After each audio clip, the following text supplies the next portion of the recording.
Hi guys, welcome back to my channel. If you're new here, I'm Johanna and welcome to my cozy book space.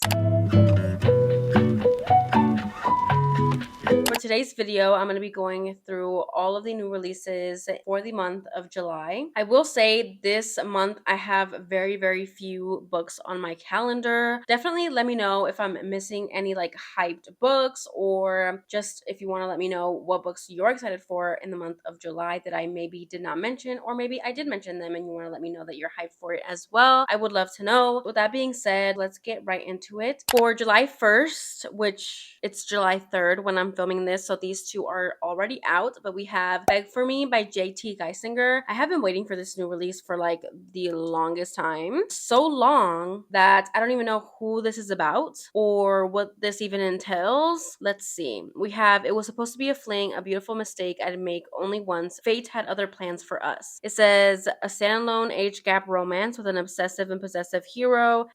Oh, Oh, she's older and he's younger. Okay.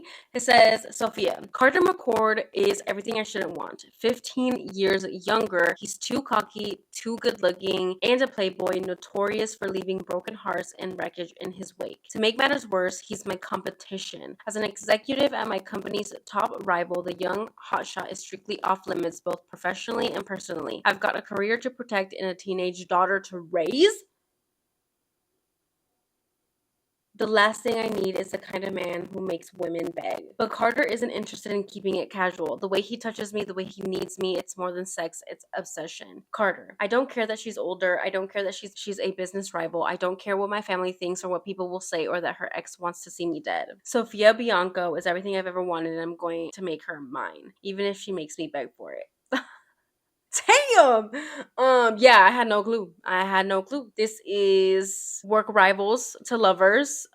Single mom, younger hero, older heroine. Listen, I was already gonna read it because it's JT Geisinger, but now I'm even more intrigued. Another one that came out July 1st is The Curse That Binds by Laura Thalassa. This is actually the third book in the Bewitched series. Is it a trilogy or is it a series? Is it gonna be over in the third book? I am not sure. I have yet to even read the first book, but it was on my radar because I do want to get to the series because I do love Laura Thalassa. She writes some of my favorite fantasy romances. And yeah, I think that I just haven't really picked up the first one because I'm intimidated to start another series that's not finished. Next up on July 8th, we have Rose in Chains by Julie Soto. I'm not sure if I will be getting to this, but I am intrigued by it, especially because this was a fan fiction first, a Draco and Hermione fan fiction first, and then they rewrote it with like different elements. I believe this one is based off of The Auction, which by the way, I think I have read. Okay, no, I haven't read it. But I do know that I do have the fan fiction in my Kindle as we speak. And I do think that I will most likely like the fan fiction better than the romance book. But I do want to read it. I just think that I should read the fan fiction first and then see how Rose and Chains plays out. Another one based off a fan fiction is The Irresistible Urge to Fall in Love with Your Enemy by Bridget Knightley. I believe this is based off a fan fiction as well, but for this one, I for sure don't know which one. But it is Draco and Hermione coded. It says here, loyalties are tested in the slow burn enemies to lovers romanticity following an assassin and a healer forced to work together to cure a fatal disease, all while resisting the urge to kill each other or worse, fall in love. It just sounds so interesting. I do hear that it has a little bit of a rom-com-y vibe to it. And this one also comes out July 8th. Then we have on July 23rd, we have The Sun and Her Burn by Gianna Darling. This is actually the second book in her Impossible Universe trilogy. I am so excited.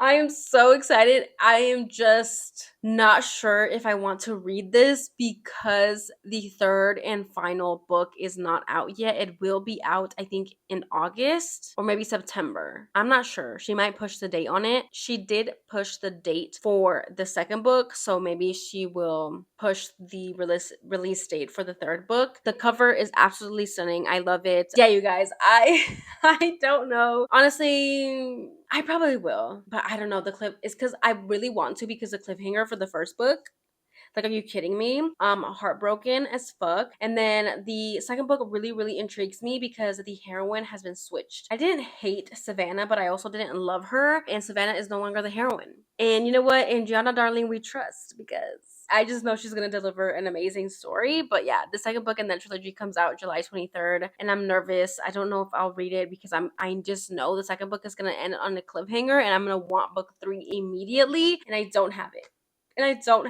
So for July 29th, we have Wrath of the Dragons by Olivia Rose Starling. This is actually the second book in that Fear the Flames series. I honestly thought that this second book wasn't going to come out until later in the year, but I guess it's coming out on the 29th of July. The second book is definitely on my radar because maybe I'll read the first book in July and then get to the second book. I already know I'm going to be going into store and buying it because everybody's so hyped for this. I feel like this is a fantasy romance that I'm going to love, so that's why it's on my radar. And then last book that's on my July new releases is Precious Hazard by Neva Altaj.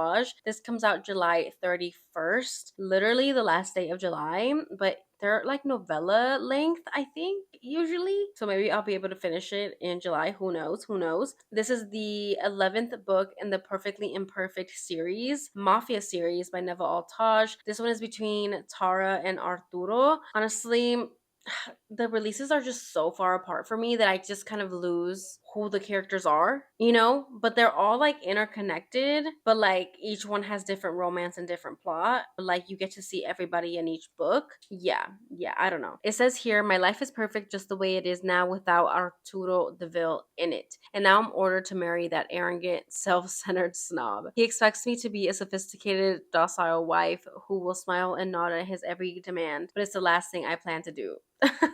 That's so funny. Our marriage vows may say I will cherish and obey my husband, but the only vow I'm promising is to make his life a living hell until he regrets the day he said I do. Okay, I love that dynamic, and I do enjoy these mafia stories by Neville Altaj, so I'm excited about this one. I am. Yeah, that is the last book on my July new releases calendar. I told you guys it was a short one, but let me know if I'm missing any. That's it for this video. If you wanted to let me know that you made it to the end of this video, go ahead and leave me like a sciencey emoji, like a beaker or like a spell or something for the irresistible urge to fall in love with your enemy by Bridget something. I already forgot the author's last name, but that one because she's a healer, so it reminded me of like sciencey things. But yeah, comment that if you don't want to comment anything else, but you would like to let me know that you made it to the end of the video. Thank you guys so much for watching. Don't forget to like, comment, and subscribe, and I will see you guys in my next one. Bye, guys.